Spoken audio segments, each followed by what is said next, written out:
Mom. Dad is saying something. My grandson, Henry, said this while staring at my son, John's portrait. The portrait of John, of course, remained still. It was probably Henry's sixth sense kicking in again. Henry, stop that. Let's go play with Mom over there. Yeah, but Dad is really angry. He said this person pushed me into the street. We couldn't believe who Henry was pointing at. My name is Kate. I am a housewife in my 60s. I currently live with my husband Sam in the penthouse of a high-rise apartment building. I love the view from our room, especially while enjoying freshly brewed coffee and cookies. The morning sunlight pours in beautifully, and at night, the city lights create a stunning view. I never imagined we could live like this. I'm really grateful to Sam. Normally, people might hold a champagne glass and nibble on cheese while admiring the night view. But for us, coffee and cookies are just perfect. We didn't always live this dream life. It's only recently that we could afford such luxury. Sam is now the CEO of a major corporation, but getting there was far from easy.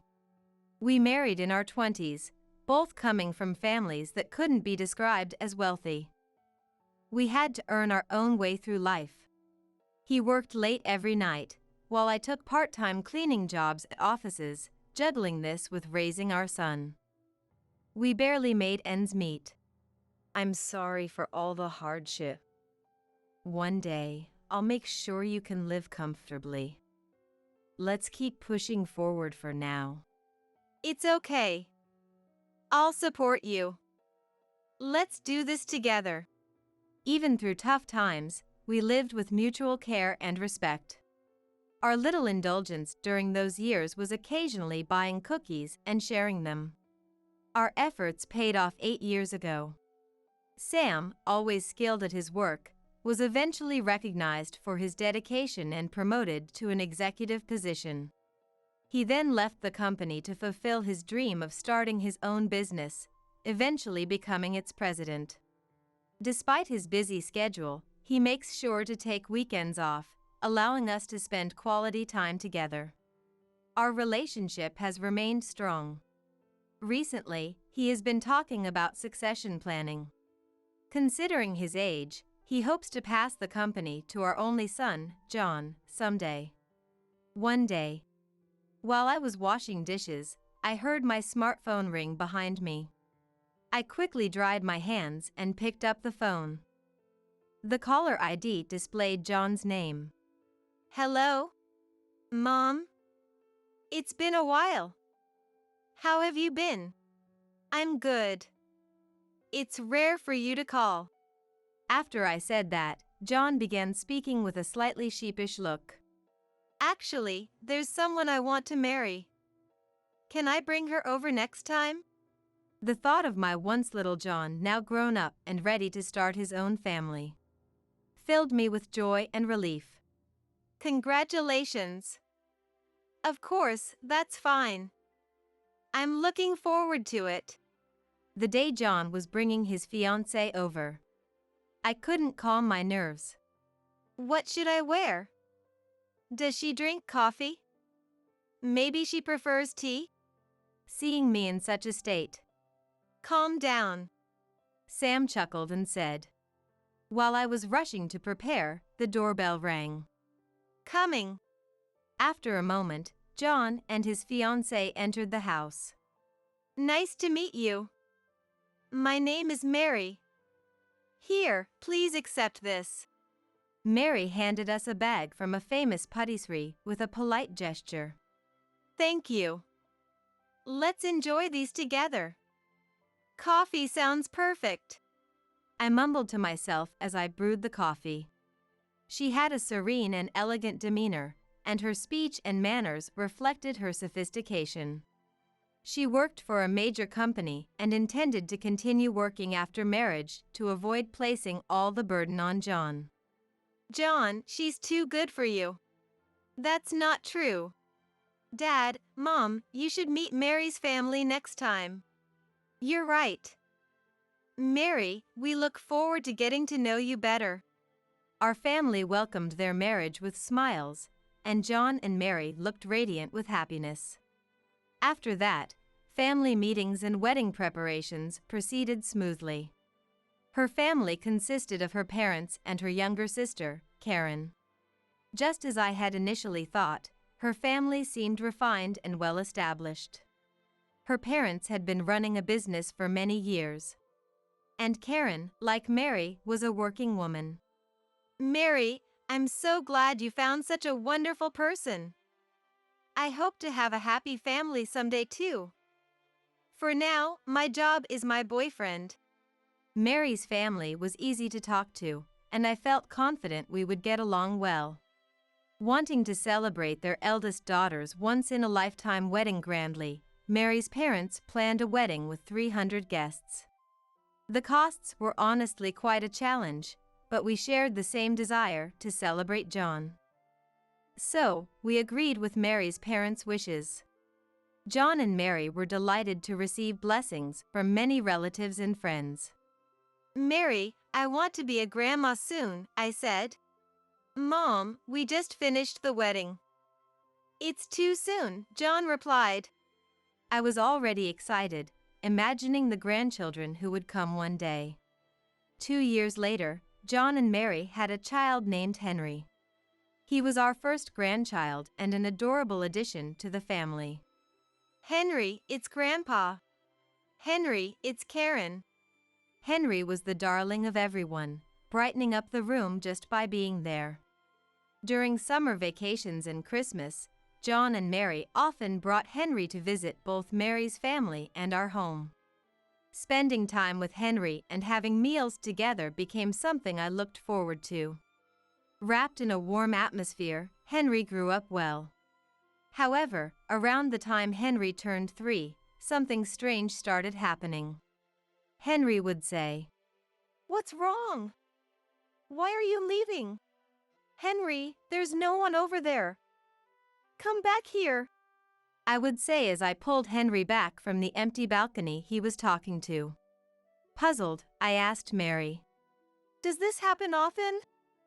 He seems to be talking to someone who isn't there." "Yes, it's been happening more lately. I got worried and took him to the doctor, but they said there's nothing wrong."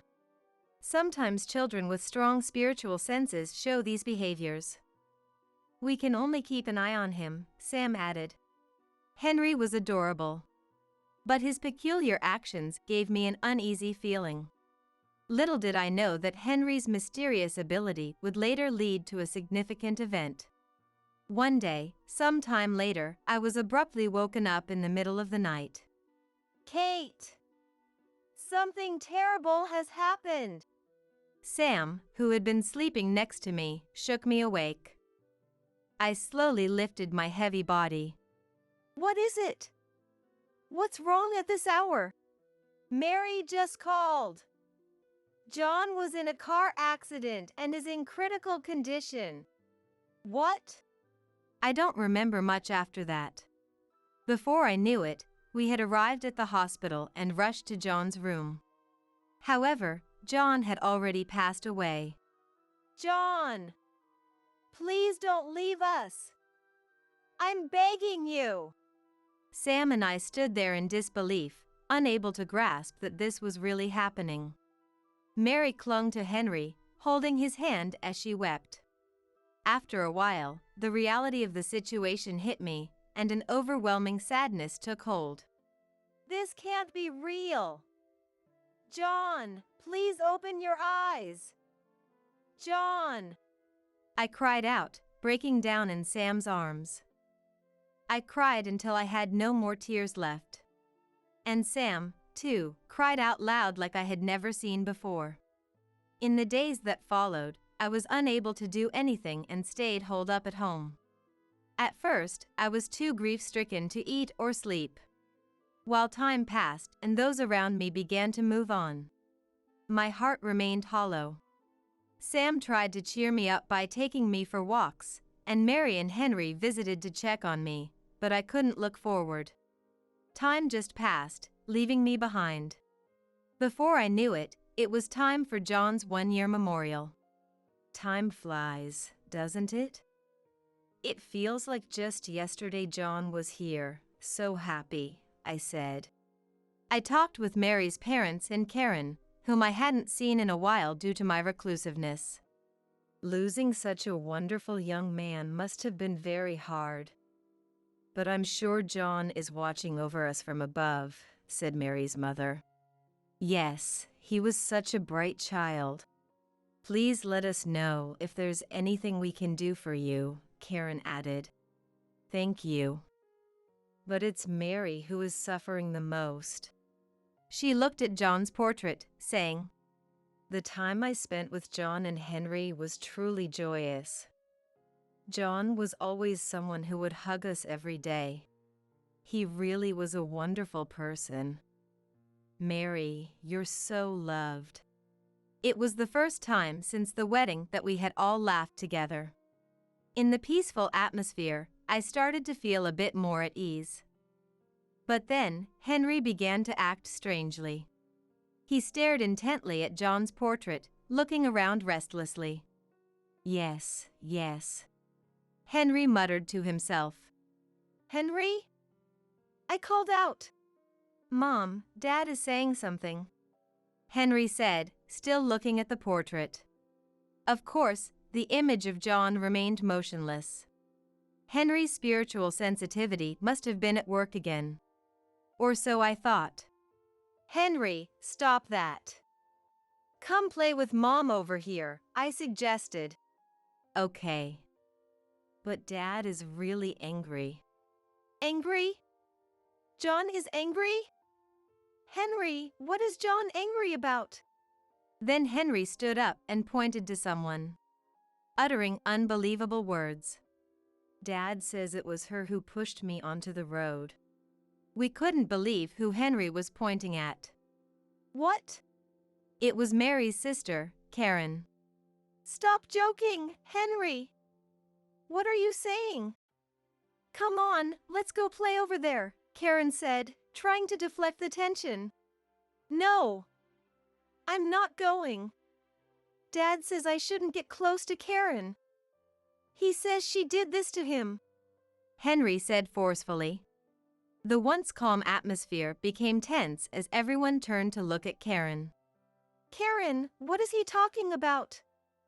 I asked. Wait. Stop it. Henry, you shouldn't say things like that. Everyone, don't believe a child's words. I feel sick. I'm leaving. Karen exclaimed, unable to take it anymore. She quickly ran out of the room. Karen, wait. What's going on? Confused, everyone followed Karen. We spent hours searching for her, but she was nowhere to be found. We checked the neighborhood park, around the house, and called her repeatedly, but she didn't answer. By the time evening approached, we spotted a small crowd by the riverside nearby. Through the crowd, we saw Karen. Let me go! Let go of me! Karen screamed. As we approached, we saw several police officers around her. A police officer noticed us and approached. She's my sister. What's going on? I asked. We're arresting her on suspicion of murder. What? The traffic accident that caused John's death had several suspicious points, and the police had been investigating ever since. Although it happened late at night with few witnesses, inconsistencies in the driver's account and discrepancies from the dashcam footage had raised red flags.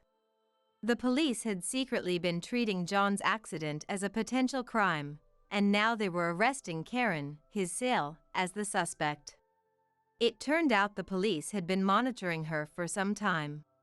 I'm innocent. Let go of me. Karen yelled as she was taken away, her parents helplessly watching the scene unfold. Seeing her being taken away, everyone stood there in disbelief, as if it were all a bad dream. After Karen's arrest, our hearts were completely exhausted. With John's accident and Karen's arrest, So much had happened in just 1 year. It was no wonder we were all worn out. But why did it have to be Karen, a family member? In the interrogation, Karen said, "When Mary first introduced me to John, I wanted him for myself. I repeatedly told John to leave Mary and be with me, but he never gave me any attention. So, I thought, he should just disappear." Karen's actions, driven by jealousy towards Mary, were selfish and malicious. Knowing this fact left Mary devastated and in a terrible mental state. Losing her husband to her own sister and then having that sister arrested was more than she could bear. Although Karen remained silent after her confession, leaving many details unclear, it was evident that her actions were driven by her own selfish desires. Time passed, but the families had to move forward and live their lives. Eventually, people stopped talking about the incident. One day, as Sam and I were relaxing in the living room, Sam spoke up. "Kate, we're almost in our 70s. I always hoped John would take over the business, but now I think it's time to pass the company to the next generation. How about we take it easy and enjoy our time together? You're still full of energy, Sam. But yes, after everything that's happened, it might be nice to take it easy." Though Sam had always maintained a cheerful demeanor, he must have been exhausted as well. We decided together that Sam would hand over the company to a new successor. A year later. "Sam, I'll do my best from today. Mary, I'm counting on you." The company presidency was passed to our DIL, Mary. With this change, our household grew to include Mary and Henry. "Kate, I really appreciate you taking care of Henry. It's all right. You have your work to focus on, and we're happy to spend time with Henry. Lean on us as much as you need. Thank you." With John's death and Karen's arrest, Mary was ridden with guilt and wanted to support us in any way she could. Hearing about Sam's retirement, she volunteered to take over as president. Though there was some opposition from the company, Sam's strong recommendation ensured Mary's appointment. Mary worked diligently, while Sam and I took care of Henry. Almost like raising a second child. "Grandpa, Grandma, there's a sports day coming up. You have to come and watch." "Of course. We'll make all your favorite foods and cheer you on." "Yeah. Make sure to bring sandwiches. And there's a dance, too. I hope I can do it well." These moments were filled with happiness. Mary worked hard as the new president, and Sam was finally able to rest, saying, "I'm glad we entrusted the company to Mary. Now I can truly retire." The company stabilized, and Sam was finally able to relax. However, our happiness did not last long. Mary began coming home late every night and was frequently away on weekends.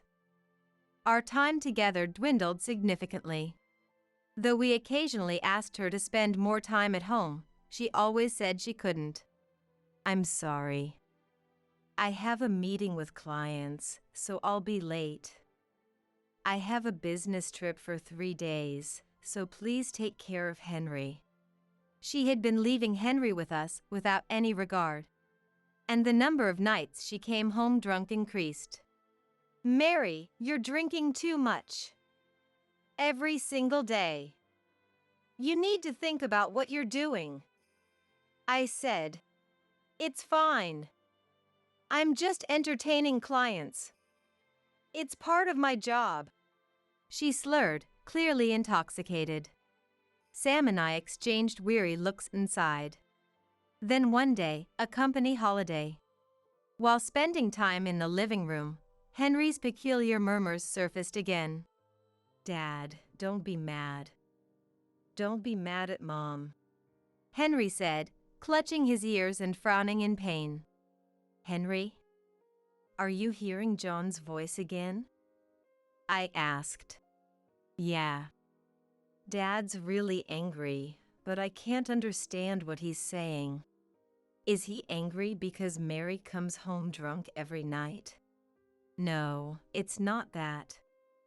Dad is scary, Henry replied. John was angry.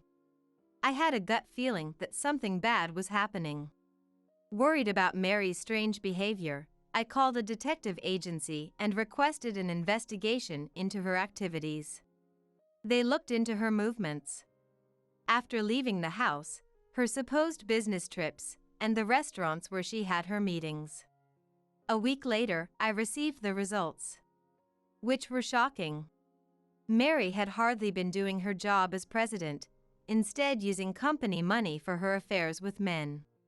She stayed in luxury hotels, claiming it was for business trips, and charged everything to the company's credit card. She bought numerous luxury items and visited multiple clubs every night, spending large sums of money. But that wasn't all. Mary had been sending company money to her parents, enabling them to live lavishly. Despite running a business, they hadn't been very successful. After Mary became president, they abandoned their work, using the money to buy a new house and cars, living in luxury. Since we rarely visited Mary's parents, we were completely unaware of this situation. Henry's murmurs had indeed been revealing the truth. I quickly called Mary over. I'm busy with meetings today, so can we make this quick? She said, her tone dismissive. I showed her the investigation report. Look at this. What do you think you're doing? So, you found out. Fine, I'll tell you everything, she said, her face taking on an eerie expression I had never seen before. The reason I married John was for the money. I heard he was a candidate for president, but he showed no sign of becoming president anytime soon. So I thought it would be faster for me to become president. Mary continued with more shocking revelations. And I was the one who ordered Karen to do what she did. I never expected her to get caught. She covered for me and took the blame herself. That's the truth.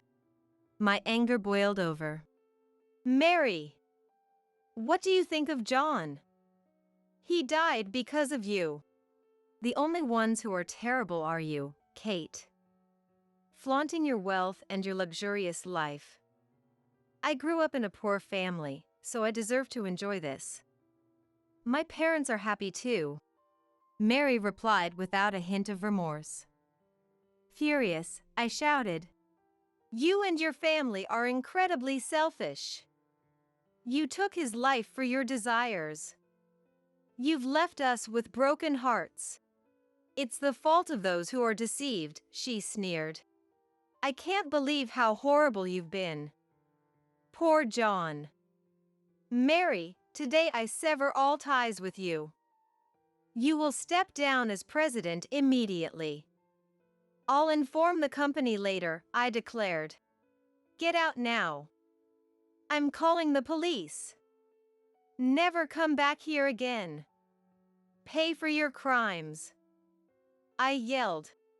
Mary laughed, and Sam and I handed her over to the police. Soon, they arrived, and Mary was arrested. Her parents were also arrested for receiving stolen company funds. Our family fell into the trap set by Mary and her family, losing our son and company money. Henry lost both his father and mother. He watched as his mother was taken away by the police. Seeing Henry's face, Sam and I vowed to protect him no matter what. Years passed. Despite the continuous misfortunes that had befallen him, Henry grew into a kind and gentle boy. Grandpa, Grandma, let's take a picture over there, he called out. Sure, under that beautiful tree sounds nice, I replied. Today was Henry's middle school entrance ceremony. Sam and I officially became Henry's guardians, and the three of us now live peacefully together. Henry's strange murmurs disappeared years ago. We are looking forward to a bright future with Henry. But if anything ever happens again, I hope he will murmur again. so that the three of us can continue to live happily together. You can't possibly handle a divorce. Grace, my sister-in-law, looked down on me with a mocking laugh. Anyway, cool your head. My husband Matthew, face red with anger, was shouting, spittle flying. From today, you'll support my parents and my sister. If you don't want to, we're getting a divorce. I had been waiting for these words. Fine, it's a divorce then. You're okay with that, right? I endured insults and scorn to draw out these words. All the evidence is in place. Saying those words, you've doomed yourself to hell. My name is Zoe. A 29-year-old housewife with no children. I used to work at a clothing manufacturer, but quit 3 years ago after getting married, and now I sew as a hobby.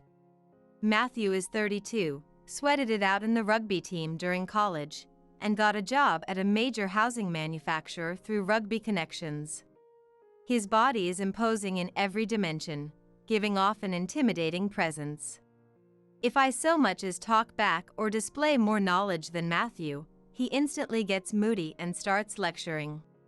Now, all I think about is how to live without upsetting Matthew.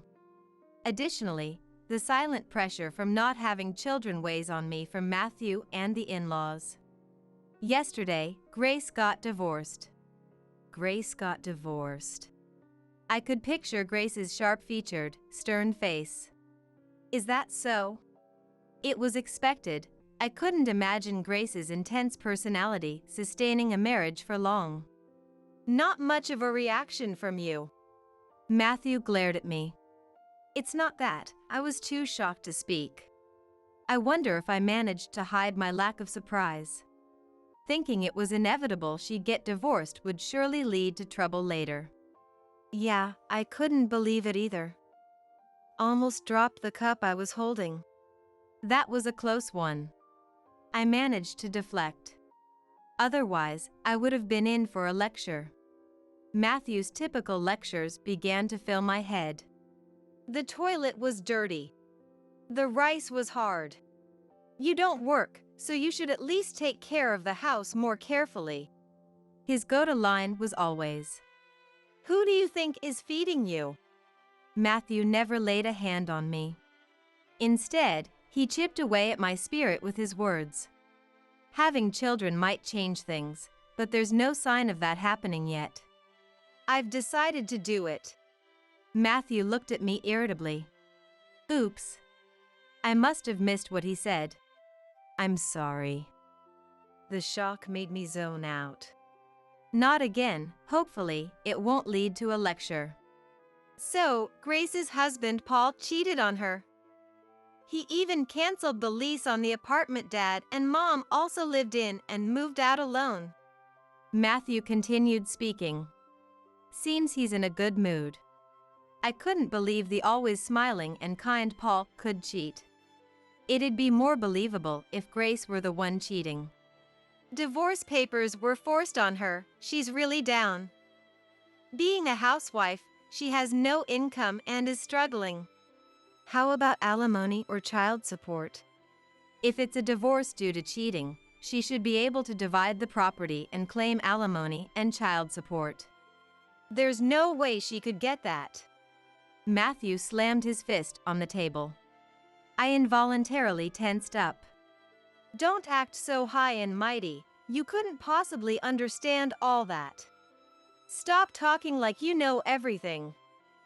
You're not smart enough to think about such complicated things. My mouth was dry and I couldn't speak. All you do is sit at the sewing machine all day. Such a demeaning way to talk about my passion is too cruel. I could never say this face to face, but sewing is my only hobby and passion. Recently, the dresses I've made have been well received, and some people have even expressed interest in buying them. Poor Harper too, she's only 7, doesn't understand what her dad did. And my parents too, I wonder what they'll do. Matthew seems to be in a good mood, not in lecture mode. Can't we do something for them? Well, I'll go take a bath for now. I need to prepare Matthew's change of clothes. If there's no new clothes ready after his bath, it'll spoil his mood. I'll go to my sister's place tomorrow. I couldn't imagine the always gentle Paul cheating. He always seemed to be at Grace's beck and call. Joseph and Olivia were tough on Paul, too. Maybe that's why he cheated.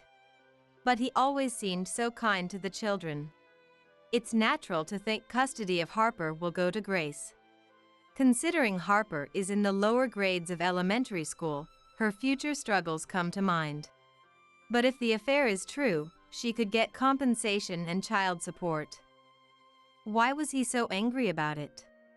I can never tell where his boiling point really is.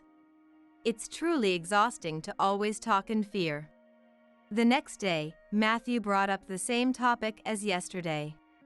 We really should do something to help. What does he mean by something? A question pops into my head. Live together, maybe? Joseph and Olivia lived with them, but it's impossible for 6 people to live in a 2-bedroom apartment. How about Grace uses our bedroom, and we let Dad and the rest use the room where you have your sewing machine? We'll figure out somewhere for us to sleep. Matthew says it so lightly, but it's impossible. I had forgotten how much Matthew loves his family. Christmas, summer vacations, everyone's birthdays, we always gather at his parents' house. I've always felt uncomfortable around Matthew's family. But to have no place to sleep and not be able to sew. Matthew slammed his fist on the table. I instinctively tensed up. This isn't the time to listen to your selfishness. Helping the family is important. Is wanting a place to sleep and to continue my only joy, sewing, really being selfish? I felt dizzy. I realized talking to him is pointless. The next day, I met with my college friend Madison at a cafe for a change of scenery. It was a long-awaited reunion, but I found myself complaining about my home life. That's definitely emotional abuse. Yeah, I thought so too, but I didn't have anyone to talk to. And I thought it was okay as long as I followed what Matthew said and didn't get yelled at. Tears started to spill. Now's not the time to cry. What you need to do is escape from there. Madison handed me her business card. It had a law firm's name and the title of legal assistant on it. After graduating from college, I went back to study and entered law school. Now, I'm working part-time at that law firm. I was surprised that Madison, who was flashy and playful in college, had become a law student. Our office has a lot of excellent lawyers who are strong in divorce cases. Could I also become free if I got away from these people? The thought lifted a weight off my shoulders, and I suddenly felt relieved. As we said goodbye, you've endured a lot so far. You don't have to endure anymore. Madison gently patted my head. A week later, I returned from shopping to find Grace and Harper in the living room, with Matthew sitting across from them. It's a weekday, why is Matthew here? And Grace and her family, too. Looking curiously at Matthew. Yeah, I left work early. It's a big deal for us, can't be working at a time like this, he said. Grace looked at me with a smug face, looking down on me. I'm thirsty. I want peach-flavored juice. Harper asked for a drink without any hesitation. Despite being young, doesn't she know to show some restraint? We don't have such sweet drinks since we don't have kids. Sorry, this auntie isn't very thoughtful. Am I not thoughtful? After all the care and devotion I've shown Matthew. Being called inconsiderate made me question what my marriage has been all about. I resisted the urge to glare at Matthew. Hurry up and bring some water. Prompted by Matthew, I hurried to get water. It's a bit old and small, but it looks like we can manage. Grace muttered, mocking our home. It may be old, but it's renovated and very comfortable for me. What an attitude. Mom, where's my room? Harper unabashedly spoke to her mom, Grace. I was taken aback by Harper's words. A room? What does she mean? This place is too small, you'll have to bear with it. What is this all about? I have a bad feeling about this. I don't know where to start, and I can't find the words to respond. Grace is having a tough time right now. It's difficult to work when Harper is still in elementary school. Of course, it's tough. Especially with Grace's selfish nature. It's sad she was cheated on and kicked out of her house. But I don't think it's up to us to take on all of that. Paul is the one at fault. What baffles me is why Grace isn't demanding alimony and child support from Paul. With alimony and child support, the Grace family shouldn't have to live like this. So, I've decided we'll support Grace along with Dad and Mom. Support? Did Matthew just say we're going to support Grace and her family? What does that mean? Oh, I see, they'll live here for a while until they find a place of their own. I realize it's just Matthew's unique way of expressing his love for his family. Please, take care of us.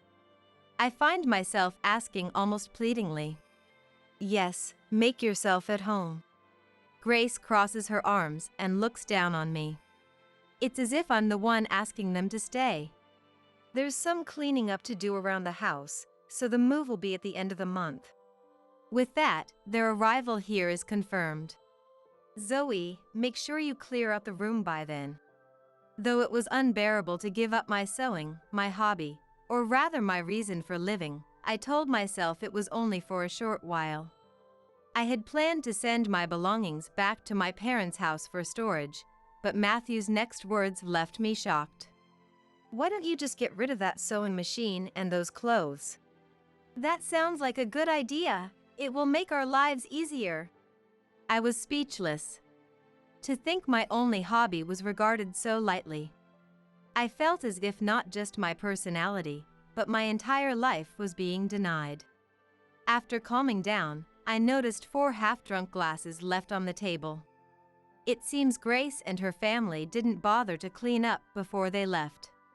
Matthew, meanwhile, was sitting on the sofa, fiddling with his mobile phone.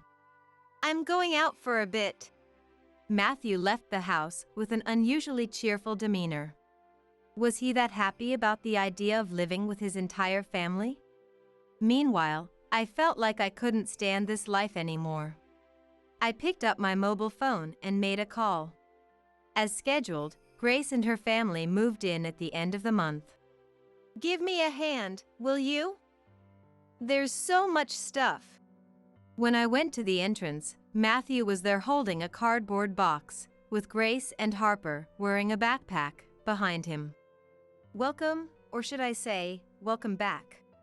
Matthew, as if to say hurry up and help, shoved a box into my hands. There's more, so please hurry and bring them in. Grace and Harper walked past me, who was frozen in place with the box, and entered the house. Zoe, did you manage to clear out the room? Yes, I sent the sewing machine and the clothes I made to my parents' house the other day. I tried to sound as sarcastic as possible, but I wonder if it got through. I had asked my parents to carefully store them, as I would definitely need them later. Mom, where's my room? Harper innocently asked Grace the same question as before. With 6 people living in a 2-bedroom apartment, how could they possibly arrange a separate room for a child? Sorry, but my room will be for Joseph and Olivia, so we can't provide a separate room for Harper. Grandpa and Grandma's room, huh? That's annoying. Harper muttered as she passed by me. The thought of living together like this weighed heavily on me. Is this how all kids are these days? Grace, sitting in the living room, said, I'm tired, Zoe. Can you get me something to drink? Demanding like a queen. I want something too.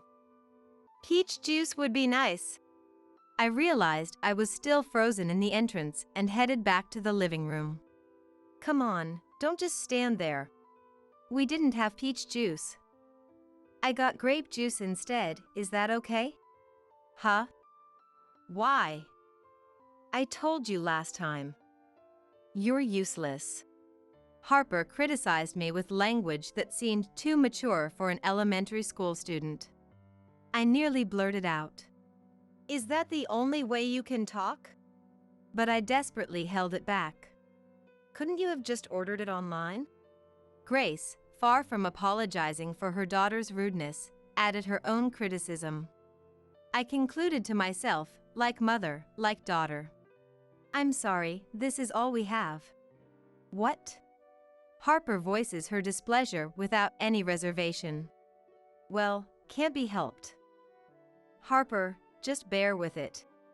Zoe, what are you doing? Hurry up and help. At that moment, Matthew's loud voice came from the entrance. Yes, I'm coming now.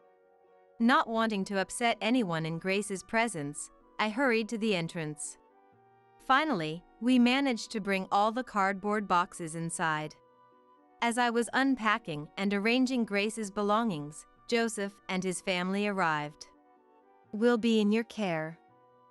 So, where's our room? This man isn't a bad person, but I wonder if lack of restraint runs in their blood. Since we're at it, how about we order some steaks? Zoe, call the steakhouse for us. I sigh internally. Surely, he intends to pay for this with the savings I had before we got married. And he dares talk about supporting them? As everyone gathers in the living room to eat the steaks, Matthew solemnly declares, "This is a new start for our family." Everyone, except me, nods in agreement. Indeed, let's keep up the good work. Joseph, with a steak in front of him, seems to be in a good mood, smiling. So, do you have any idea where you'll live next? My question wipes the smile off Matthew's face. Great, I've upset him again. What are you talking about? We're living together here at least until Harper is grown up. My world goes dark at his words. That's right, we're going to live here forever. Grace says it as if it's the most natural thing, but is it really? Our family is in trouble. Can you just leave them be? I can't see why we need to take care of them until Harper grows up. Listen, I'm the head of this household. It's natural for me to decide who we support and who lives with us. So what am I? Your housekeeper? Besides, when we have kids, Grace will help with the childcare. This is for your own good. For my good? That's a classic line of moral harassment. That's what Madison had said when we met last time. I search for an opportunity to retort, waiting for the right words. Why do we need Grace to raise them? I want to raise my own children. Why? Because Zoe, you want to work outside, right? Then work, I'll take care of them. I'll be the big sister, right? Harper answers with a smug look, raising questions about entrusting childcare to Grace, who raised such an unempathetic and graceless child. Right, if you work outside, it'll help with the finances, and it's good for you to get out, too. Matthew claps his hands joyfully. Yeah, support us with the money you earn. Grace stares at me with a devilish grin. I'll be grateful to have extra money besides my pension. Even Joseph looks forward to living off my earnings. What kind of family is this? Anyway, it's decided. I no longer have the energy to argue. Just say those words already. No, I can't take this. I mutter faintly. Matthew slams his fist on the table. My body reflexively wants to move, but I restrain myself. If you don't like it, then it's divorce. Divorce is the only option. I had been waiting for those words. Fine, divorce it is. You're okay with that, right? Matthew seems taken aback, not expecting me to agree to a divorce. He swallows his breath. Don't joke with me. You want a divorce? Were you always this cold-hearted? Joseph and Olivia look on in shock at Matthew and me. You can't possibly handle a divorce. Grace looks down on me, laughing mockingly.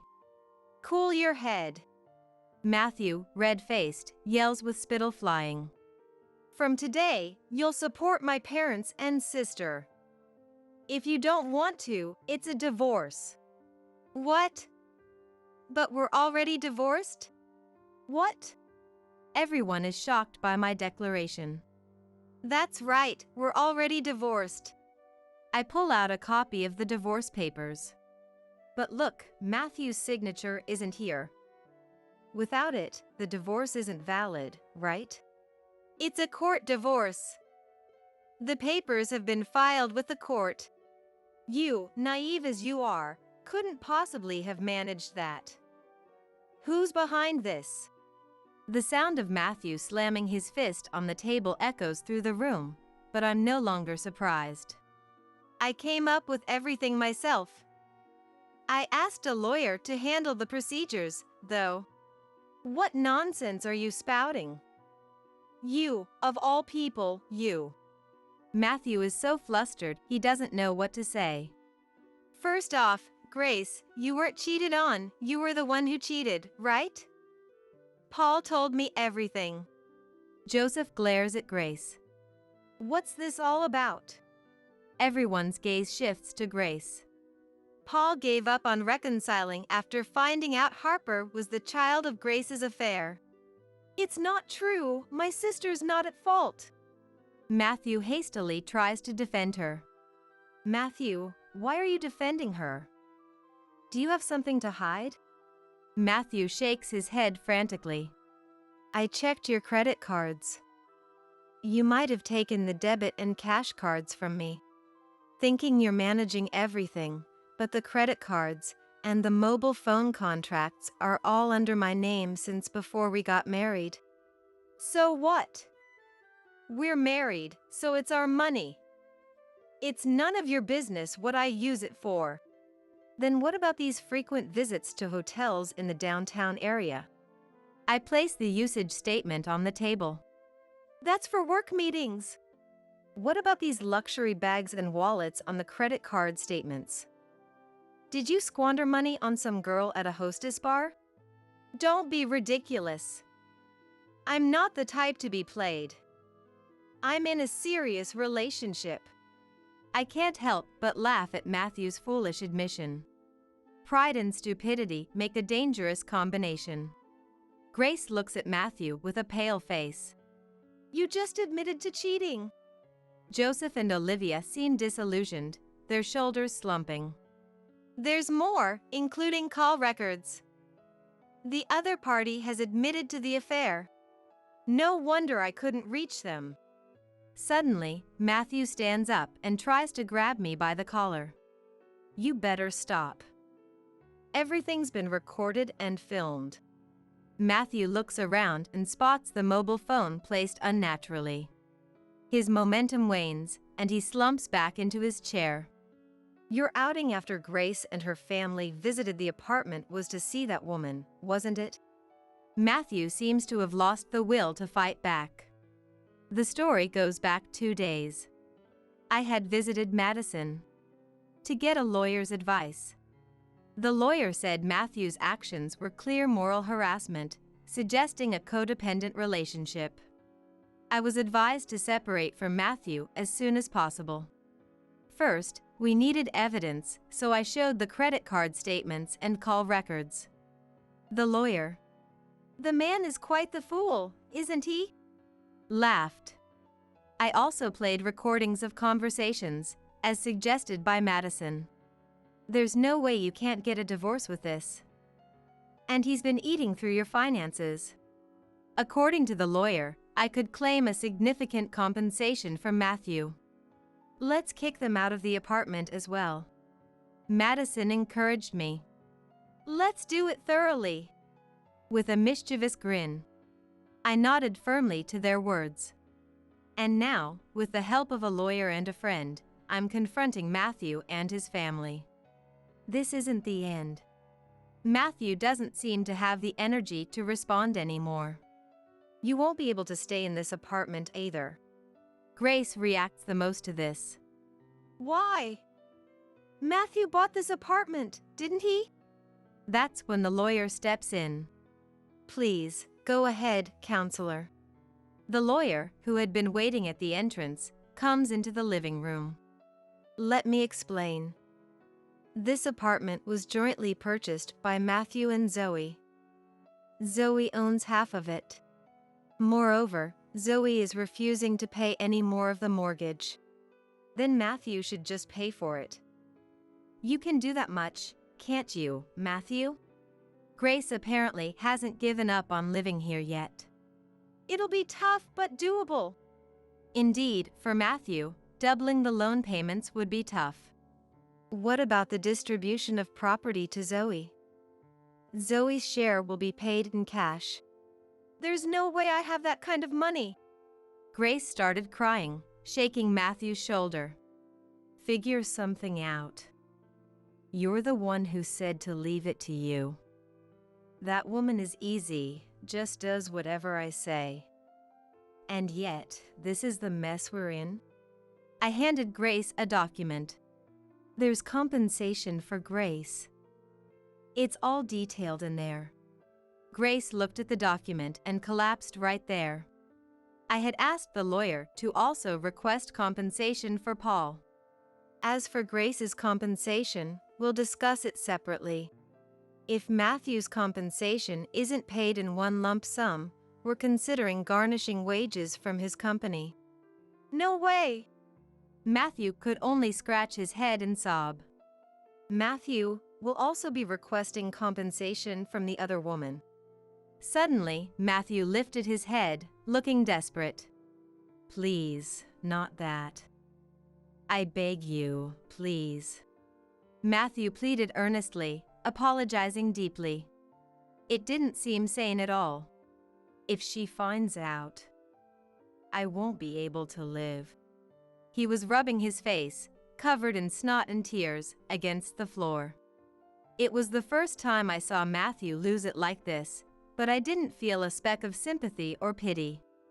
Let's go, lawyer. Since that's the situation, it's better for everyone to find a new place to live soon. I left the apartment with a smile, glancing at Matthew crouching on the floor. Eventually, the divorce with Matthew was settled through mediation, not court.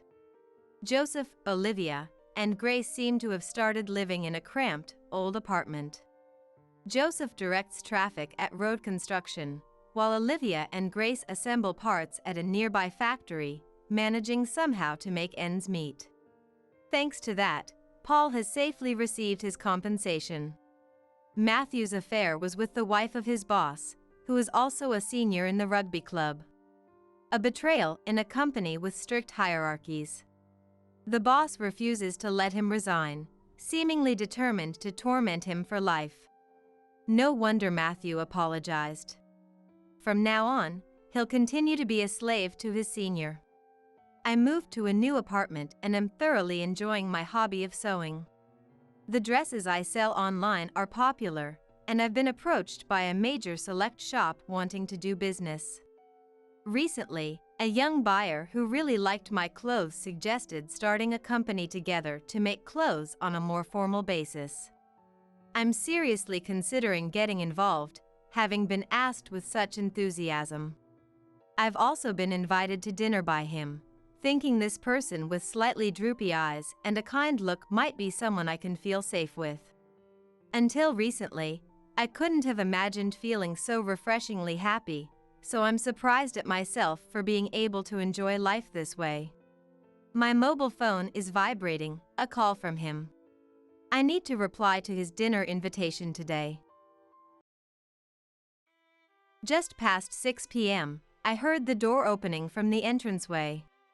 Our eldest son, Sam, was under the impression that we, his parents, were out attending a concert, unaware that it was a trap. Lately, we've noticed the disappearance of brand-name bags, accessories, and even the cherished watch that belonged to my late father. It seems like no one's home, just like you said over the phone.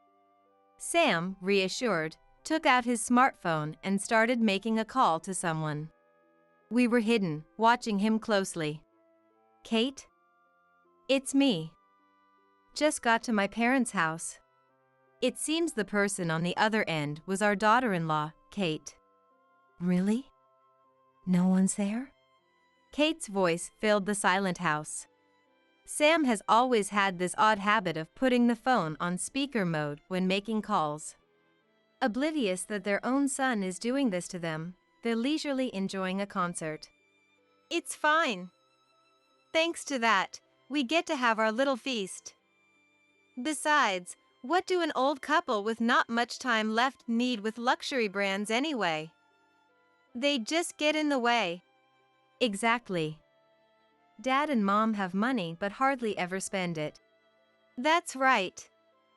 What's the point of keeping brand goods locked up in a closet? We're the ones putting it back into the economy by selling them. Remember that watch from last time? Sold it for $35,000. Wasn't expecting much for Grandpa's old thing, but it turned out quite well.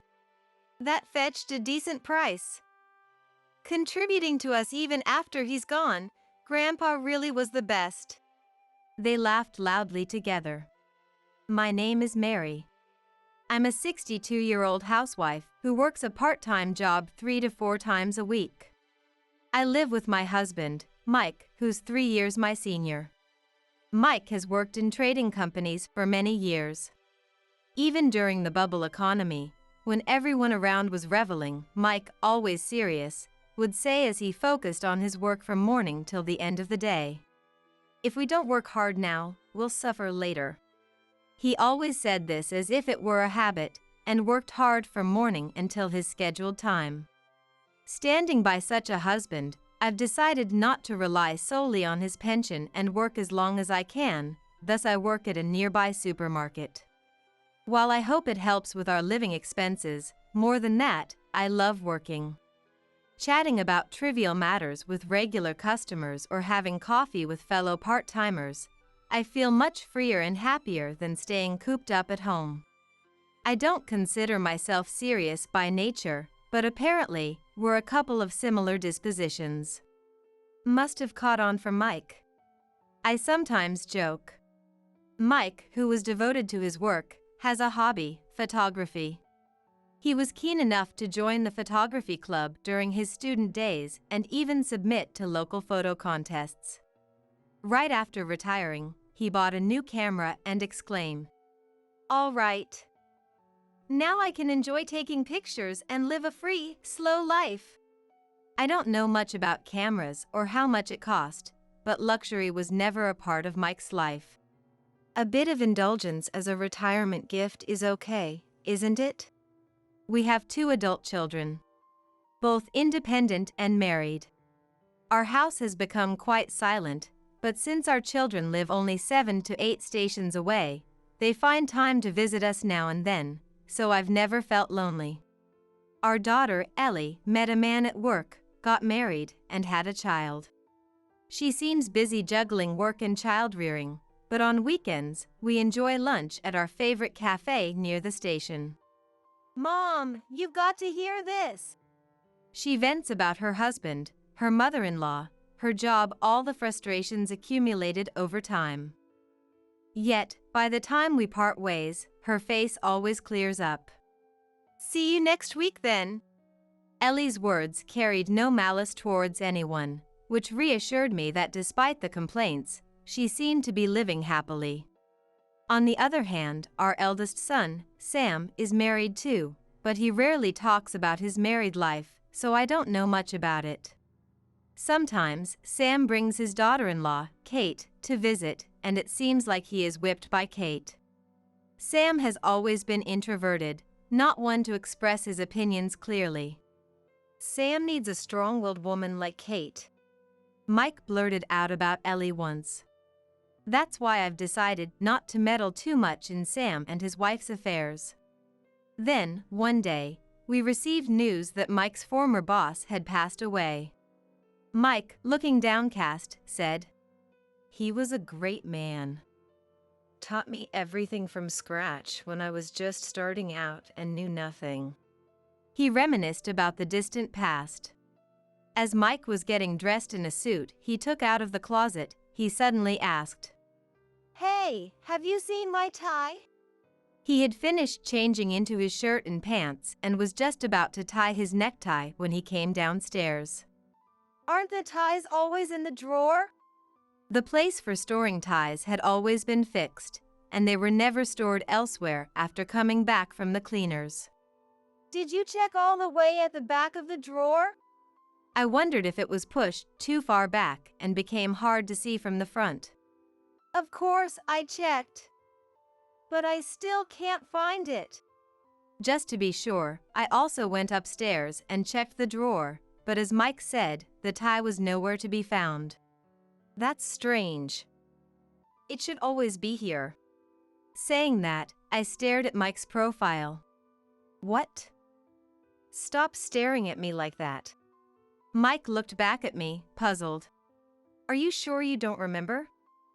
Maybe you accidentally put it somewhere else after it came back from the cleaners? Why would I do that? The frustration of not finding the supposed tie combined with the urgency of the funeral's approaching time made Mike raise his voice more than necessary. Sorry, I just snapped. Mike apologized sincerely, but I was more concerned about. Are you really okay, dear? I was worried whether Mike had already started to forget things. Sensing my concern, "Hey, I'm not senile yet," he strongly retorted. We emptied the drawer and checked everything again, but still, no tie was to be found. Just in case, I checked other drawers as well, and then I realized a fact. This is strange. It's not just the tie that's missing. Really? Indeed. The ring Grandma gave me and the necklace are also gone. Should we check other places as well? Yes. It's scary to think that there might be more missing items. We thoroughly searched the closets and storage shelves. My handbag is gone too. And the shoes Ellie gave me for my birthday. They were all expensive brand items. The travel bag I used for business trips is missing too. I hadn't used it for a while, but planned to take it on a trip with you someday. It was expensive. A dark cloud seemed to spread in my heart. Could it be a burglary?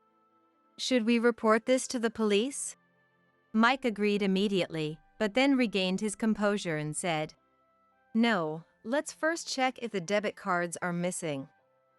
We'll report to the police after confirming that." The debit cards were still in their usual place. Good. It doesn't seem to be a burglary. I was relieved, but not completely at ease. But if it wasn't a burglary, why have only Mike's tie and the luxury items disappeared? However, Mike, reassured by the fact that the debit cards were still there, said, "It's odd that the brand items are gone, but they'll turn up eventually." Then, looking at his watch, "We're running out of time for the funeral. Didn't we have an old tie somewhere?" "That won't do. Its color has faded, and it's not presentable in public anymore." "So, what do we do now?" "Forget the tie. We'll buy one on the way there." "That's probably best." Mike hurriedly left the house. Although Mike had said things would turn up eventually, I kept replaying his words in my mind. Maybe we just misplaced them and forgot. Trying to convince myself that. I wondered if there had been any event recently that would have caused us to move everything around in the house. But I couldn't remember anything. Could it be that I'm starting to forget things too? Oh no. Am I starting to forget things too? Both of us together. Overwhelmed by anxiety, I called Ellie as dusk fell. "Mom, what's up?" "Sorry to bother you, especially when you're busy. I really feel bad about it." Ellie must have just come back from work, tired.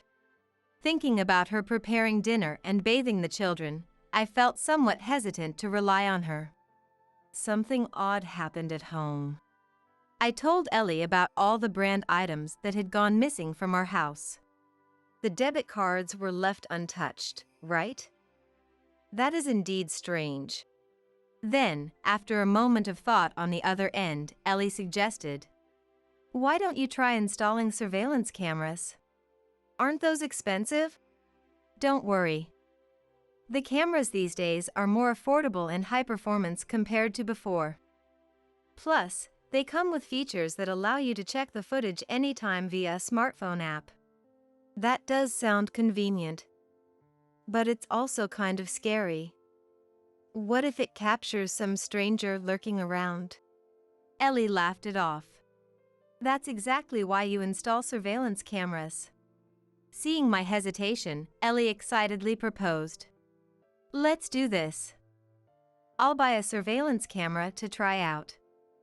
I was planning to go to the store tomorrow because the air conditioner is acting up. I'll pick up a camera while I'm there." Ellie then installed the purchased cameras in every room of our house.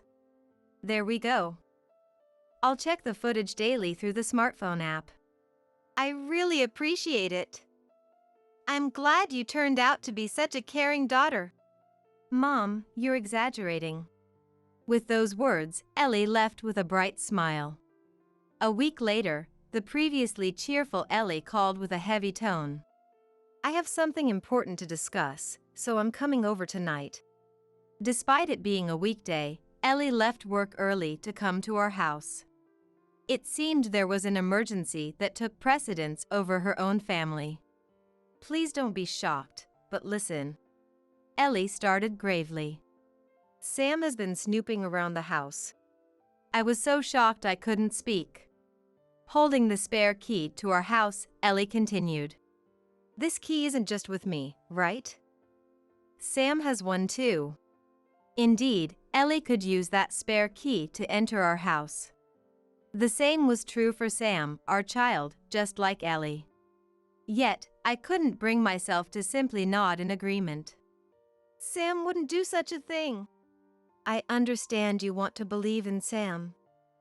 He's my brother too, and I don't want to believe he would do something like this before showing me." "But, Mom, can you still say the same after seeing this?" Ellie then showed me a video on her smartphone. It was footage recorded by the surveillance camera. "I'll spare you the details, but the person in this footage is Sam, sneaking around the house when you and Dad are out, and not just once, but 3 times in 1 week." The quality of surveillance camera footage these days is much clearer than it used to be. No matter how much I wanted to deny it. "It's not Sam. It's someone else entirely."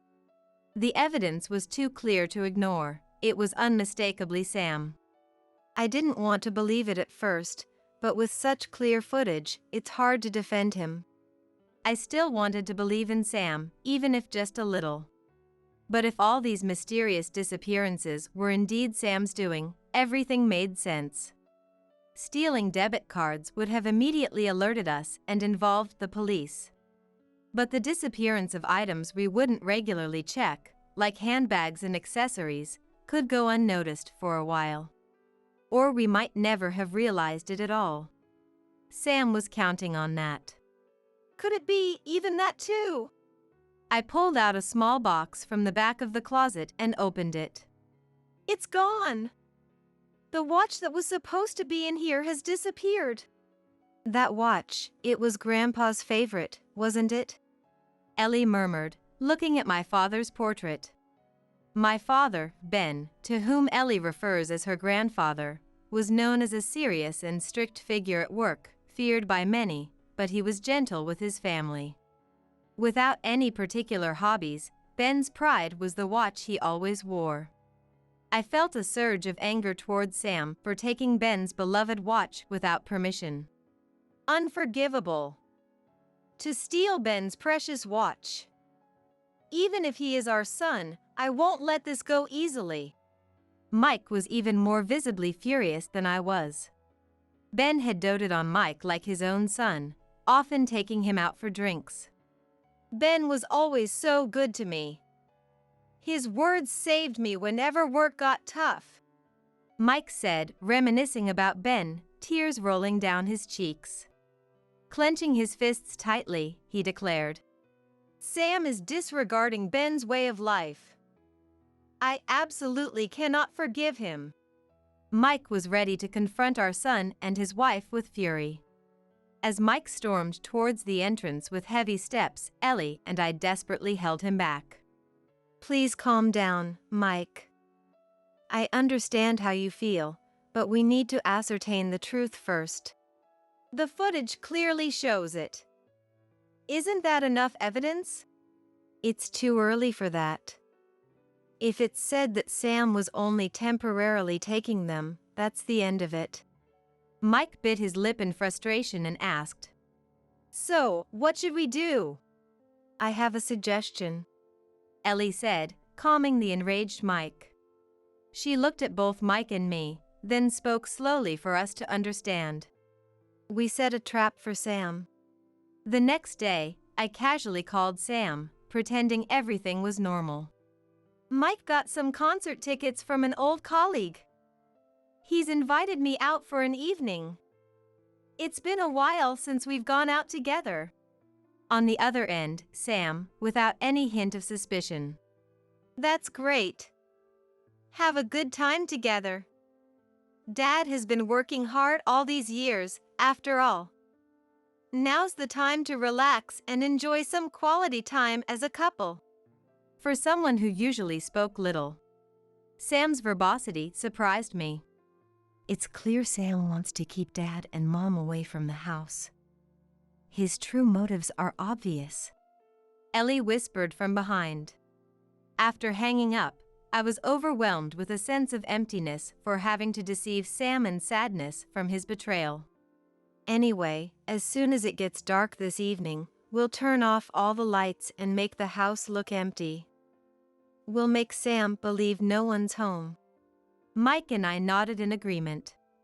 As evening fell, we turned off all the lights in the house. "Everything's set now." In the darkness, lit only by moonlight, we waited in silence for the unsuspecting Sam to arrive. Just past 6 p.m., we heard the door opening from the entrance. Sam had fallen for Ellie's trap without realizing it. "Mom? Dad? It's me, Sam. You're not here, right? You went out to the concert, didn't you?" Even though he knew no one was there, Sam talked to himself, probably checking if anyone was left inside. It could be a ritual before he began his theft. "Just like you said on the phone, it seems no one's home." Sam, reassured, took out his smartphone and started making a call. We watched him closely from our hiding spot. "Kate? It's me, Sam. I've just arrived at my parents' house." The person on the other end seemed to be our daughter-in-law, Kate. "Really? No one's there?" Kate's voice echoed through the silent house. Sam has always had this peculiar habit of using speaker mode during calls. "It's all clear. I've called out several times to make sure no one's here," Sam replied with a laugh. Unaware their own son is doing this to them, they're leisurely at a concert. "That's fine. Thanks to that, we get our chance. Besides, what do an old couple nearing the end of their lives need with luxury brands anyway?" "Exactly. Dad and Mom have money but never spend it. Right? Keeping luxury brands in the closet without using them makes no sense. It's when we sell them and turn them into cash that we can actually contribute to the economy of this country." Speaking of which, that watch sold for $35,000. Didn't expect much from Grandpa's old-fashioned watch, but it turned out to be quite a thing. Well, isn't that something? Contributing to us even after his death, Grandpa really was the best, they said, laughing loudly together. Well, shall we get started? After ending the call, Sam, as if gearing up for a big task, started rummaging through closets and drawers. I've checked here before. These look old and probably won't fetch much. This could bring in a decent sum if sold. Sam muttered to himself while searching for valuable items. It seemed he had already stolen the apparently valuable items. Looks like we're running out of stock, Sam said to himself, tossing a wooden sculpture, whose value was uncertain, into a sports bag he had prepared. Just then, all the lights in the house turned on simultaneously. What? What's happening? Sam exclaimed, sounding almost like a scream. Sam! Ellie burst out of the room she was hiding in, and upon seeing her, Sam panicked and tried to flee. However, he was easily caught by Mike, who had been hiding in another room. Let go! I was wrong. I'll confess everything. Ouch! To think our own son was stealing from us. There's nothing more heartbreaking. Sorry, Mom. Sam, drained of any energy to make excuses or resist, sincerely apologized. Tell us everything honestly. Why did you do such a foolish thing? You were never someone to steal from others. Mike looked down at Sam with pity, pressing him for answers. Life was tough. Sam began in a low voice. It all started when Kate's spending became increasingly reckless. Think about our living situation a bit. Sam, working in sales at a small company, was feeling the strain as expenses exceeded income. Don't take away my joy in life. I don't want to end as a woman controlled by a poor man like you. If you don't like it, let's get divorced. There are plenty of men who would want me. Kate had even hinted at divorce, and Sam, completely smitten by her. I just didn't want to get a divorce. Unbelievable. Ellie sighed deeply, holding her forehead. So, you started stealing valuable things while Dad and Mom were away? I can't believe it. I planned to redeem the pawned items with the money I made. But Kate's spending only increased, and the money never grew. In desperation, I turned to gambling in casinos, hoping for a quick fortune, only to sink deeper. You both are fools. I was too stunned to even feel angry anymore. We then instructed Sam to call his wife Kate over. Sam, looking pale. Please, not that. But reluctantly agreed, realizing that addressing the root cause was the only way to solve the problem. You don't have a choice. Just follow our instructions. After getting scolded by Mike, Sam has no choice but to call Kate. Those were just unwanted items, right? We were merely putting them to good use. You should be thanking us. Kate, far from showing any remorse upon discovering everything was out, aggressively justified their actions. Is this even a crime? It's not, right? It's a family matter. The police won't interfere with such. Don't you even know that? Kate, confidently misusing legal terms, smiled smugly at Ellie. I laughed mockingly, replying with a smile. Indeed, it might be difficult to punish you criminally. But civilly, that's a different story. Kate faltered for a moment but quickly recovered. That's just shallow knowledge from amateurs. When we hire a skilled lawyer, it'll be you, Mary, who'll be embarrassed in court. While impressed by the articulate daughter-in-law, I shared. The original owner of the watch you pawned, Ben, was a famous lawyer representing America. Looking at Ben's portrait, I said, and Sam, with a look of surprise, responded. I've never heard such a story before. You were too young to remember, but journalists and TV crews used to come to our house every day. Come to think of it, I do have a vague memory of something like that. So what? What does Ben being a renowned lawyer have to do with you? After all, you're just a layperson when it comes to the law. Kate expressed her anger openly. Kate, listen to the end of what people have to say. I silenced Kate and then continued. The truth is, I admired Dad and once aspired to be a lawyer myself. I rented an apartment to study for the bar exam, but the path to becoming a lawyer was narrower than I thought. After failing several times, I met Mike and ended up getting married. It's true, if you call me an amateur, but I do have more legal knowledge than most people.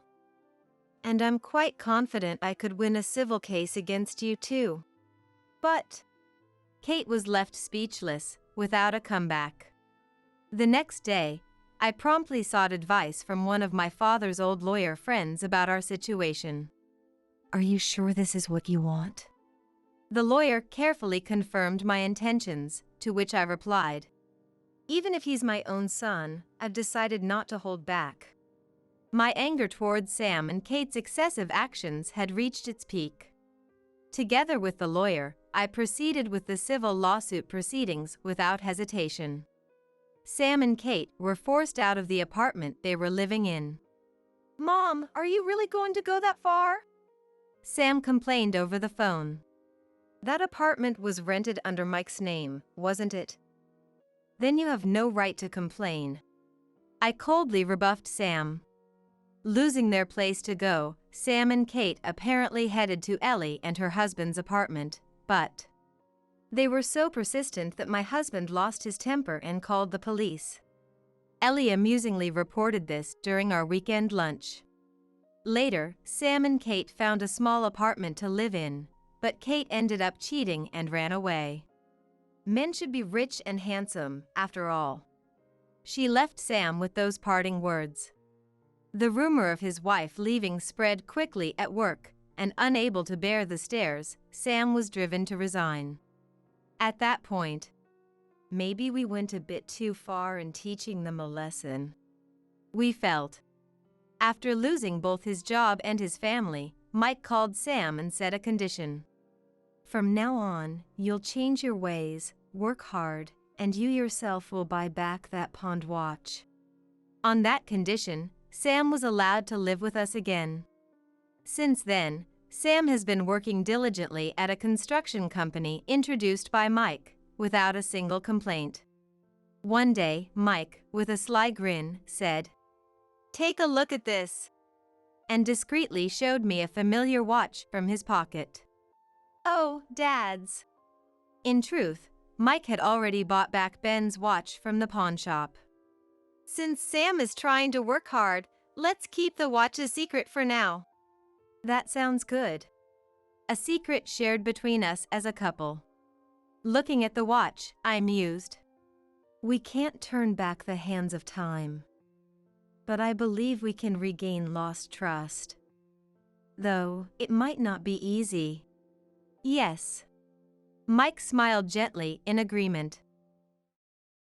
Until just now, I was really wondering if this was the right moment, but it was my husband Bert's words that made up my mind.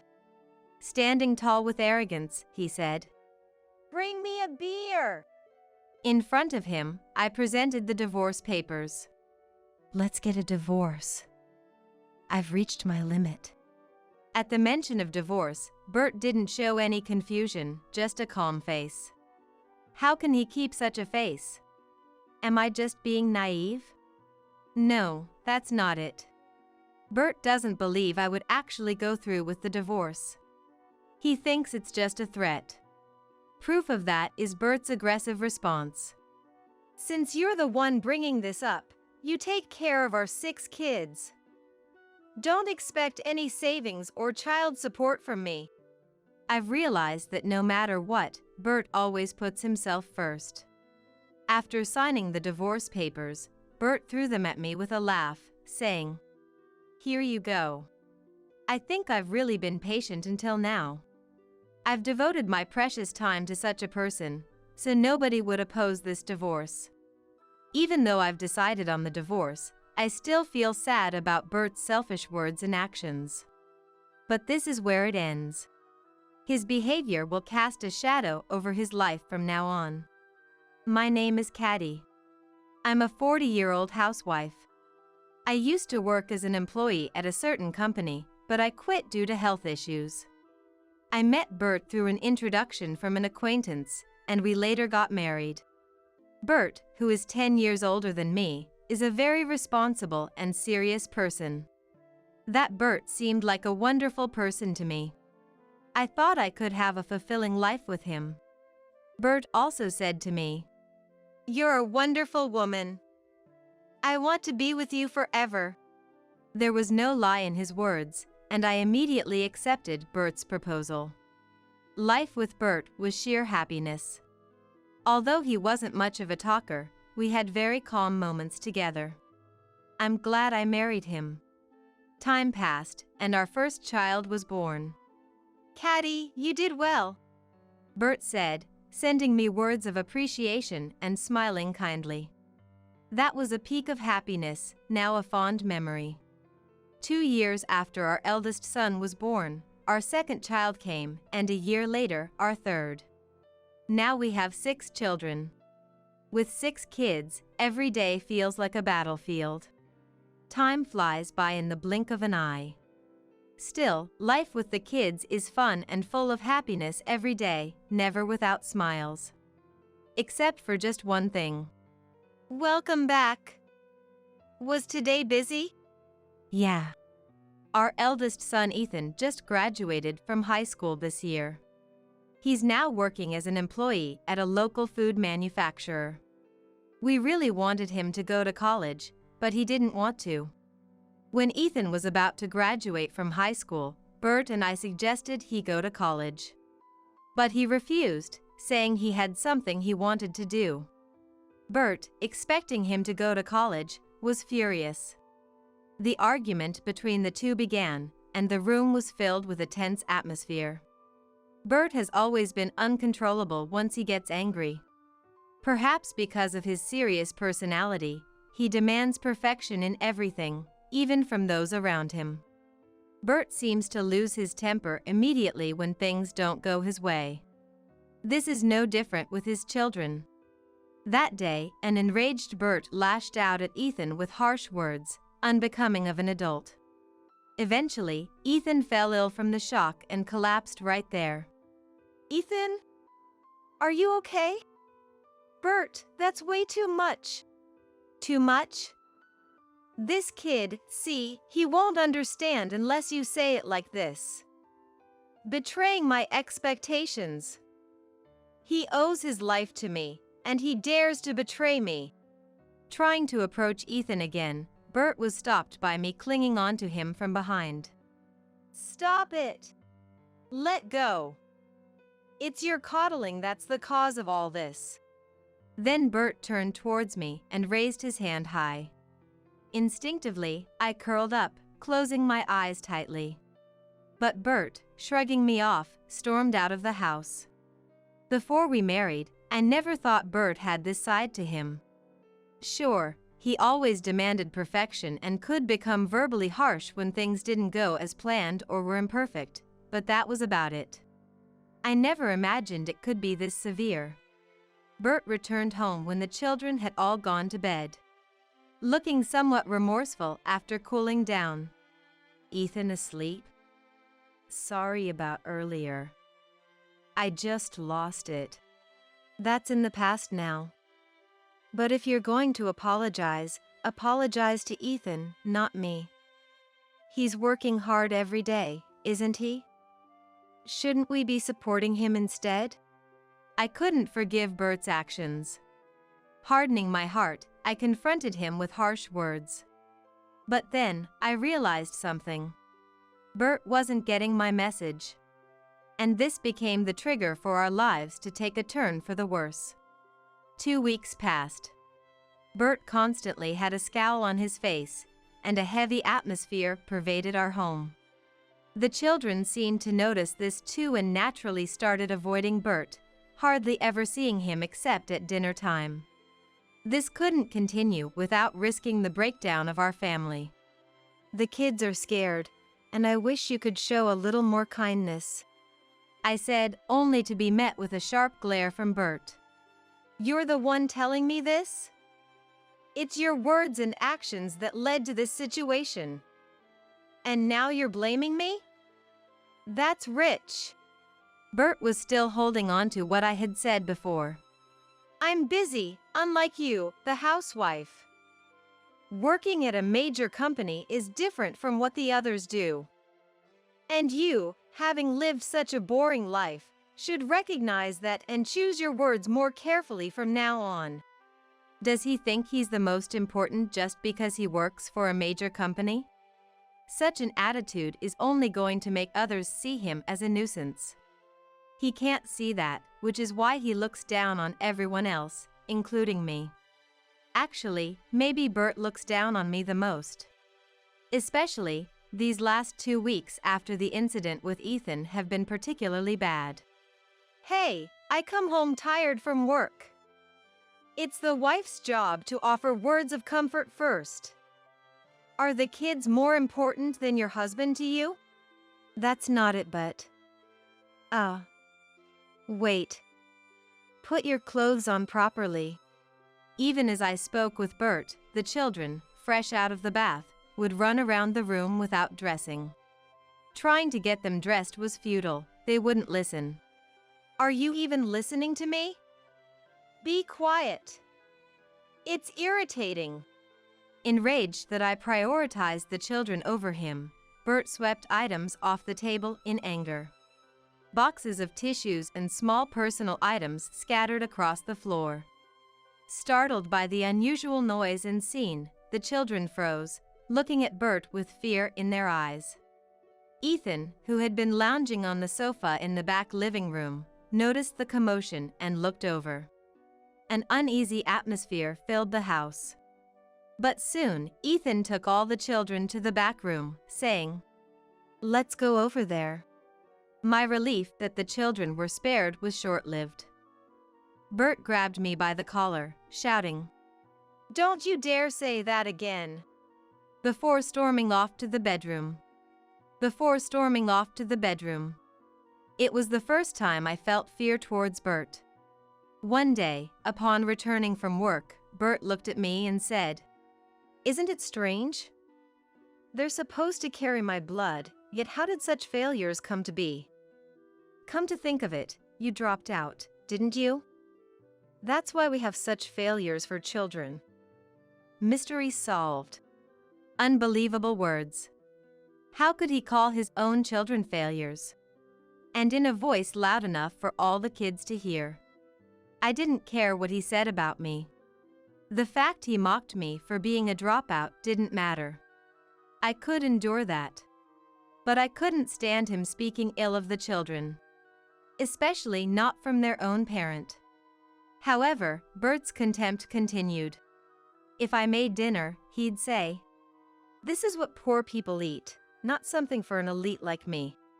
Or on another day, he'd complain about the housework not being perfect. Coming home tired to be greeted by this messy, dirty entrance. You're a housewife, aren't you? Shouldn't it be clean everywhere? Not just the entrance, but the hallways, windows, toilets, baths, everything. What's the reason for not cleaning perfectly? Explain it to me so I can understand. And he'd say these things intentionally in front of the children. This went on for 2 weeks. Bert seemed to enjoy watching my spirit break little by little. I can't take this anymore. The children were sound asleep. Beside them, I was under a blanket, cursing my life. Why did I fall in love with this man? Why did I marry him? The more I thought, the more my heart raced. Tears flowed. Then, it happened. Suddenly, a gentle, somewhat low voice asked, "Are you okay?" I peeked out from under the blanket with a tear-stained face and saw Ethan looking at me with concern. "Mom." "Ethan. I'm sorry." Ethan seemed to understand everything with just that one word. He hugged me without saying a word, gently rubbing my back. Ethan's hands felt so big and warm. When did he grow up to be so admirable? Mom, you've done a great job. No matter what Bert said, I had endured and tolerated it. Despite being scorned and looked down upon, I had persevered. But it was time to end that. Ethan's words of encouragement helped me make my decision. Thank you. I'm all right now, so you go back to sleep, Ethan. You have an early day tomorrow. Okay. Relieved by my words, Ethan returned to his room. Next to me, the children, unaware of Ethan's visit, slept on. Looking at their faces made me question my decision. But there was no turning back now. No, I had to make a decision. But how will we manage to live from here on out? My determination and anguish swirled in my mind. Then, Ethan came back into the room with a document in hand. Mom, this. What is this? I scanned the document from top to bottom, handed to me by Ethan. If this was true, there might be a way out. I felt a sense of possibility. A feeling that it's going to be all right. The next day, I waited for Bert to return from work. But, of course, on such a day, Bert was late due to overtime, not returning even by 7 p.m.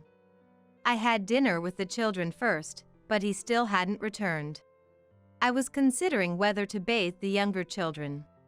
I'll do it, said Ethan, offering to take over. He knew what I was planning to do. Thank you. Eventually, Bert returned around 9 p.m. Looking tired as usual from apparent overtime. Hey, bring me a beer quick. If you know your husband is coming home tired, you should have the beer ready. How useless can a wife be?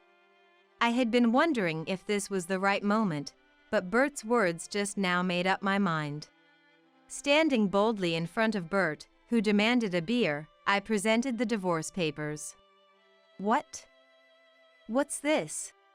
Let's get a divorce. I've reached my limit. Bert, faced with the word divorce, didn't show any confusion, just a calm face. How can he remain so composed? Am I just being naive? No, that's not it. Bert doesn't believe I would really go through with the divorce. He thinks it's just a threat. Proof of that, Bert spoke with confidence. Since you're the one who started this, you take care of the 6 kids. Don't expect any savings or child support from me. It was clear that Bert always put himself first. After signing the divorce papers, Bert threw them at me with a laugh, saying, "Here. I think about how much I've endured until now. No one would oppose this divorce, given all the time I've dedicated to such a person." Even deciding on divorce, Bert's selfishness and attitude brought sadness. But that's as far as it goes. His actions would only cast a shadow over his own life from now on. That night, after confronting Bert with the divorce and while the children and Bert were asleep, I prepared to leave the house with Ethan. Ethan, knowing it would come to this, silently packed and prepared. Thanks to doing it together, we managed to leave the house early in the morning. Bert went to work as usual, but when he returned, no one would be here. That's when he would realize the situation he's in. The new apartment was about an hour's drive away, located a bit away from a residential area in a high-rise building. The children were thrilled the moment they stepped into the room. I never imagined we could live in a place like this. We ended up living in what's called a high-rise due to certain circumstances. All thanks to Ethan. A month has passed since the divorce. Unlike before, I no longer feel unreasonable stress. The children seem happier too. What was the point of our previous life? Life seemed so much more enjoyable, indicating just how awful living with Bert had been. But that's already in the past, and there's no use dwelling on it. Yet, Bert's selfishness wouldn't let me forget. After divorcing Bert and moving to the high-rise, Bert began calling incessantly. Again. I was getting fed up with Bert's calls. The children didn't seem to know who was calling, but as usual, only Ethan seemed to be aware. From Dad again? Yes, it's been intense lately. I can't ignore it anymore, can I? I can answer it. Mom, you're busy, and you don't have time to deal with Dad, right? Ethan was right. One of the reasons for moving here was a job opportunity. The company I had worked for before wanted me back. But dealing with Bert was something I had to handle myself.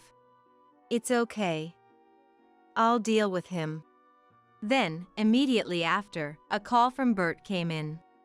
Was there something he so desperately wanted to say? It was unusual for him to keep contacting me like this. Hello? Hey, what's this all about? I wasn't informed about any of this. So now he noticed? I was going to say. Then paused, thinking maybe I should wait and see a bit longer. You always jump into things and get too heated. Try to be a bit more calm when you speak. But Bert, far from calming down, only grew more aggressive. Calm down. You think you can say whatever you want because it's not about you. You've caused a huge mess. That's why you need to explain what the huge mess is. If it's because of me, what exactly has gotten worse? Come on, you're not a child, and you're a big company employee, right? Then explain it clearly so everyone can understand. Maybe the mention of being a big company employee hit a nerve, as Bert briefly regained his composure, only to quickly lose it again and start on a completely different topic. Getting cocky, are you? Who do you think has allowed you to live comfortably up to now? It's all thanks to me. Why does the conversation always veer off in a completely different direction? I had a pretty good idea of what Bert was trying to say. Resigned, I decided to make things clear in a way my husband could understand. There's a lot I want to say, but... Okay, let me first explain the situation you're in. Why it has come to this. What? It's tiresome, but expecting anything more from Bert would be a waste of time. You're trying to say you've been kicked out of the house because we got divorced, right? That's right. It's all your fault. Yes. We don't need to go into that now. Just listen to what I have to say. Really pathetic. To think a 50-year-old can't even listen to others. It felt like I was explaining things to a child, making it as simple as possible. First, it's not my fault you were kicked out of the house. The rent and living expenses for that house were being paid by Ethan, not you. That can't be true. You were receiving living expenses from me every month, weren't you? Yes, I did receive them. $100, though. With 6 children and living in a decent apartment, what kind of husband only contributes $100 a month? If it weren't for Ethan, the rest of the family, excluding you, would be homeless by now. No, that's... Bert said. Back in the day, $100 was enough to live on, so you should manage. Explaining why he only contributed $100 to the household expenses. Naturally, $100 was nowhere near enough, so I reluctantly used my savings from before I was married to scrape by. Then one day, Ethan suddenly handed me some money. Use this. What? What is this? It's my salary for this month. From now on, I'll support us, so you don't have to worry. Save your money for the younger siblings. I was moved to tears. Ethan was thinking of the family more than anyone else. Since then, Ethan worked tirelessly every day to support our family. Now, with me divorced and Bert on his own, it was natural that he couldn't pay the rent or the living expenses. After all, neither I nor Ethan were there. If only he realized that this situation was serious, he could have done something about it. It's because you're too focused on playing around with women that things turned out this way. How do you know that? Ethan saw you. He was taken to a restaurant by his coworkers and saw you with a woman he didn't recognize.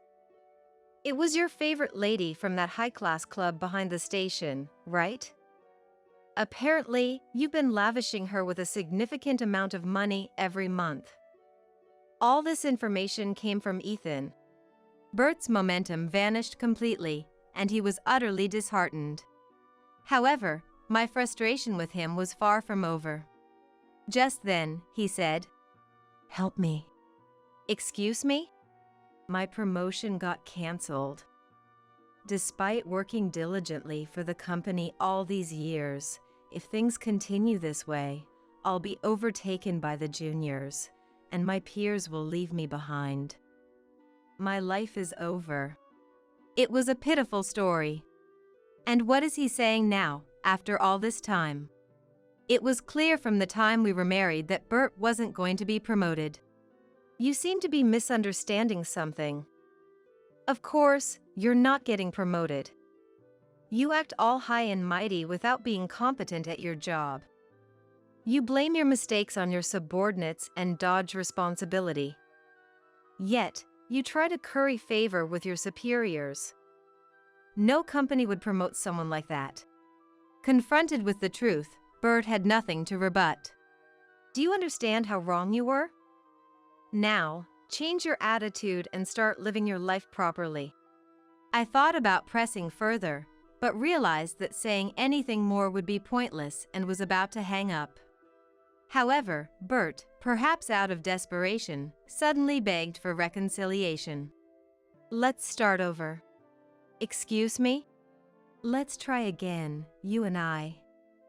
This time, I'll properly take care of the children and give you my entire salary. We won't rely on Ethan's money. I'll support us.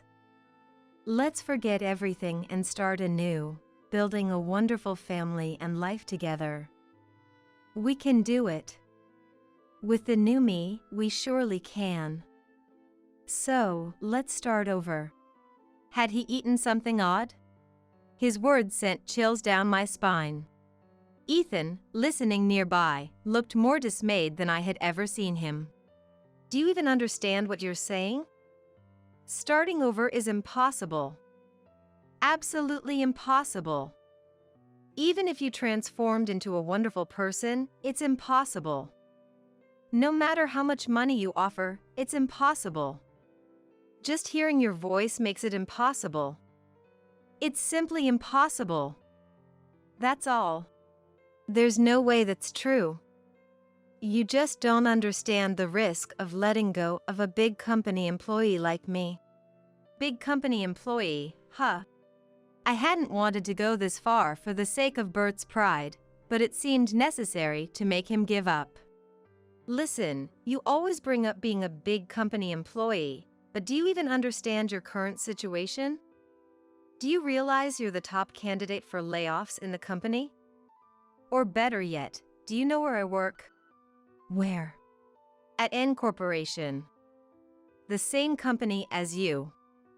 I work there as the Chief of General Affairs. Though it's remote work." "What?" Bert must have never imagined that I was working as the Chief of General Affairs at the same company. Shocked, he murmured something unintelligible over the phone. I originally worked as a sales department manager at N Corporation, but the continuous busy days led to a deterioration in my health, and I resigned. Feeling down because I couldn't work, which had been my only joy, I was introduced to Bert by an acquaintance. Surprised to hear he worked at the same company, I wanted to say, "Me too." But Bert bragged so much about working at N Corporation that I ended up not saying anything. He kept bragging about it even after we got married. But now, knowing that I had been a manager at N Corporation and had taken the position of General Affairs Manager, his boasting had become meaningless. "But why suddenly a General Affairs Manager?" "It's thanks to Ethan." "Ethan's?" The president of the company where Ethan works was a classmate of N Corporation's president. Through conversations between the presidents, Ethan's work ethic became a topic of discussion, and it was then revealed that I was Ethan's mom. The president of N Corporation personally sent me a letter through Ethan, asking me to come back. Thanks to Ethan's support, I decided to return to work. What surprised me more was that the president arranged for our family to live in the high-rise condo he used to live in.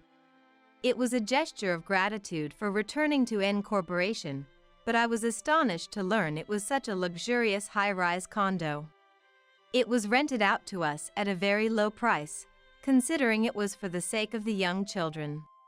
I am deeply grateful to the president for allowing us to live in such an incredible place. That's the story. Then, Bert began to lose his mind over the phone, to the point it was unmistakable. I could hear Bert yelling in a voice I had never heard before, and while I couldn't make out the exact situation over the phone, it was clear there was commotion around him. Alongside that, there were also voices that sounded like multiple security guards saying, "Don't move!" A few minutes later, I heard the sound of police sirens, followed by a moment of silence, and then Bert's shouting alongside the shouts of police officers. Finally, the sound of the police sirens faded away, growing distant. I later learned from an acquaintance that Bert had caused a scene at the entrance of N Corporation during work and was warned by security guards. His defiant attitude led to a call to the police, and he was taken away. After being held for questioning, he was eventually released. Naturally, this incident led to his termination from the company, and now he is reportedly living on the streets without a home. But there's still something Bert needs to do for us. It involves paying alimony and child support. To ensure he pays these, we've hired a lawyer and are prepared for battle. We've caught Bert, who is now living on the streets, to demand alimony and child support. Bert is said to be working desperately every day to make these payments.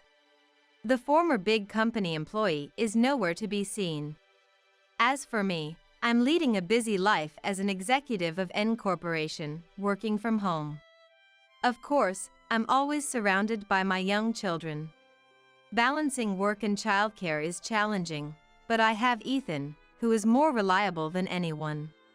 Mom, I've bathed everyone, so it's your turn now. Thank you. Take your time. What I think now is that divorcing was truly the right decision.